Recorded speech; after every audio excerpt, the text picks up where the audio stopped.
Szia, drágám, már vártalak. Már kicsit dolgozgatok. Én vagyok a déd nagymama. Szóval ő a déd nagymamám, Bíró Éva. Dédi az anyukám anyukájának az anyukája. Az ott pedig én vagyok, a sok déd unokája közül a legidősebb. Ő a húgom, az a két menő kisrác pedig az unokaöcséim. Dédi 1930-ban született, idén lesz 89 éves.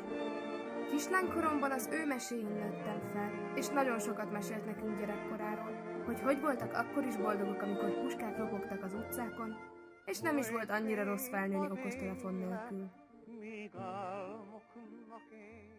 Hol nőttél föl? Hát én a Orosházán, Békés Csaba, az a környék. Jó, szegény falvak voltak ott akkor, a 30-as években, és akkor tetejében még a háború is.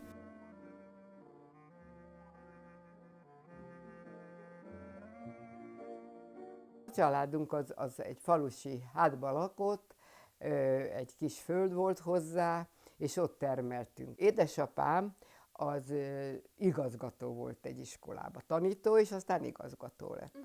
Ő hozta onnan a pénzt, meg a tudományt, meg a nevelést. A édesanyám meg a kertbe az élelmiszert, hogy az állatokat nevelte. Mikor költöztél föl Budapestre? Én 9 éves voltam, a húgom az 7 éves volt, és hát anyuka egyedül maradt, meghalt apukánk, és följöttünk, mert ők öten voltak testvérek, és anyukám volt a legidősebb, de ebben együtt a fiatalok már mind fönn voltak Pesten. Úgy is volt, hogy az egyik testvéréhez mentünk lakni, anya a két kisgyerekkel oda mentünk lakni. Hát akkor anyukám elment gyárba. Hát akkor nagyon sok volt a fegyvergyár. Hát éppen ugye mondtam, hogy háború, lőszert gyártottak. És akkor azt ott volt, és így mindig jött a gép, és mindig elmesélte, hogy így kopogott a gép, és ő egész nap ezt hallgatta. Na, de hát ezért fizetést kapott, és akkor mi akkor ebből éltünk. Mert ugye mi itt beiratkoztunk iskolába, és itt vészeltük aztán át a háborút. Nagyon nehéz volt, mert ennivaló Budapesten alig volt, és hát itt nem termelhettünk semmit. Enni folyton vagy babot ettünk. Csirke volt, kacsa volt, de azért olyan is volt, hogy kukoricát kukoricával ettünk. Hát szóval nehéz volt, de azért megvolt az életünk, és azért vidámság is volt. Sokat játszottunk a kertbe, körülnéztünk, és mindenből játék lett. Akkor még ez volt nekünk. Minden nagyon szegény családban is volt varrógép. Az úgy volt, hogy nem pénzt adtak érte, hanem a családról családba mindig továbbadták. Mert varrógép nélkül nem lehetett élni. 5 éves koromban el tudtam varni, hímezni, már babának ruhát vartunk, karácsonykor már kézimunkáztunk, anya fölvágta a lepedőt, ilyen kockákra fölszaggatta, és akkor azon hímeztünk. Vagy horgoltunk, és csak evvel játszottunk. És amellett megtanultunk egy csomó dolgot, amire szükségünk volt nagykorunkban.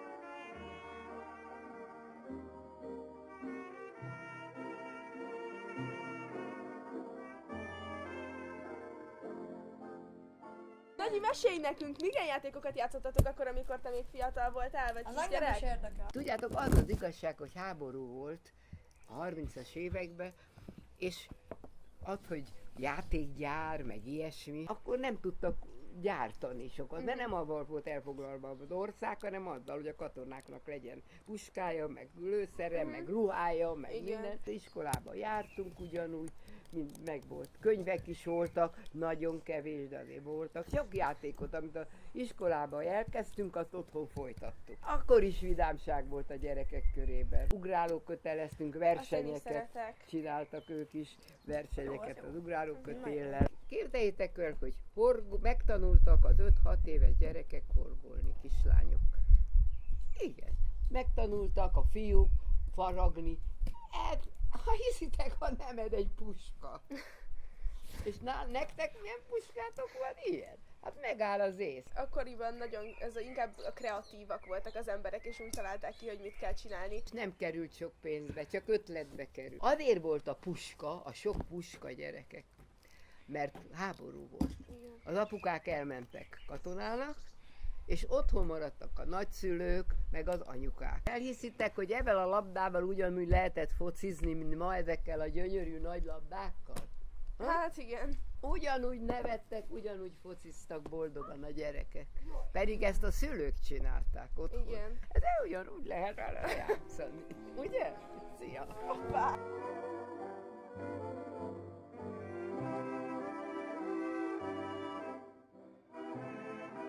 Télen megkorcsolyáztunk. Ekkora darab fából, így, ekkora a fa, mint a cipőd. Fából, a fa volt a korcsolya. Ez a kis darab fa. És avval korcsolyáztunk, és nagyon jó ment. És a szánkó milyen volt? Hát ki fogtok nevetni. Kivittük a hokkedlit a konyhából, meg a sámlit a konyhából, és alá szögeztünk egy-egy ilyen darab izét, és akkor már húztuk is.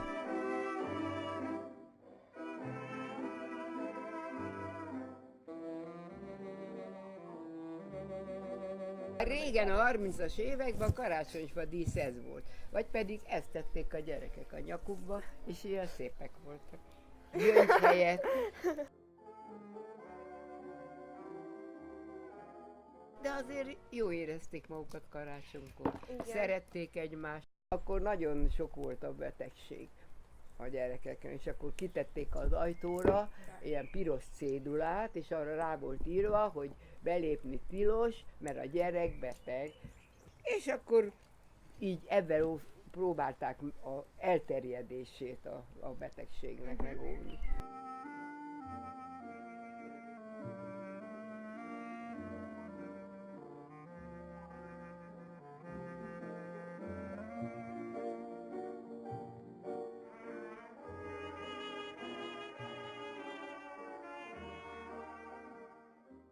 Fűteni csak fával lehetett, még városban is, csak városban nem volt annyi fa. És akkor azt csináltuk télen, hogy a szánkóval, vagy hasonlóval, amit húzni lehetett, dobozt, vagy mást a hóba, avval elmentünk az útra, az árkokba, mindenfelé, fák alá, és ilyen lehullott ágakat szedtünk össze, száraz ágakat, és ebben fűtöttünk. És volt olyan, hogy mentünk a Nagykörösi úton végig, és akkor jött a sziréna.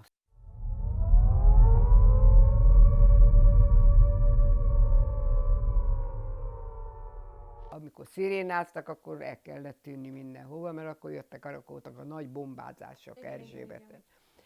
És akkor néztünk fel, és így jöttek lefelé a bombák.